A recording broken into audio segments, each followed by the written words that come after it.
Tara, samahan nyo kami sa palengke. At dahil tanghali na naman nga nagising ang inyong katara, ay pagdating namin sa palengke ay siyesta na. At wala kaming naabutang mga paninda. Ang tanging nakita lang namin ay mga nagtitindang nagliligpit na.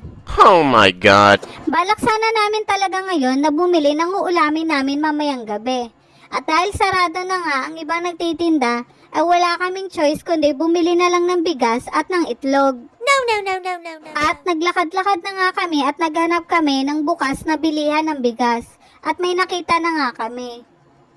At dahil matagal na nga ang huli namin bili ng bigas, ay nagulat kami sa presyo ng bigas ngayon. Uh-oh! Sa pagkakatanda ko ay June pa ang huli namin bili ng bigas.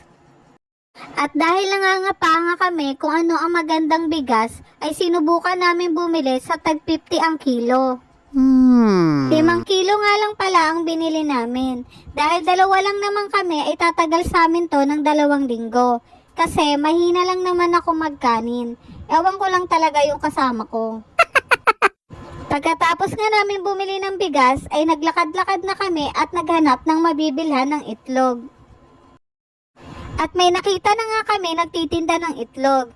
Tag 205 kada tray nga lang pala ang binili namin. Kasi para sa amin lang naman ito. At dahil itlog is life talaga ako, kailangan namin mag-stock ng itlog. Uh-oh!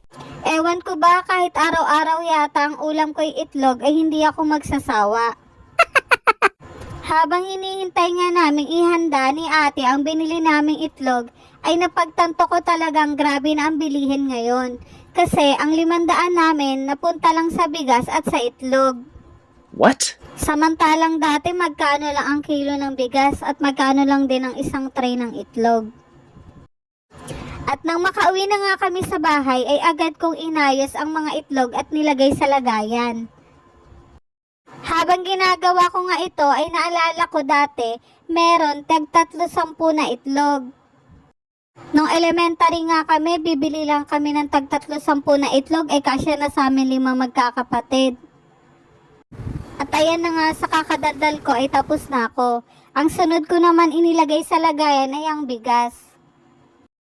At nang maisalin ko na nga ang bigas ay agad ko rin itong inilagay sa kanyang lagayan.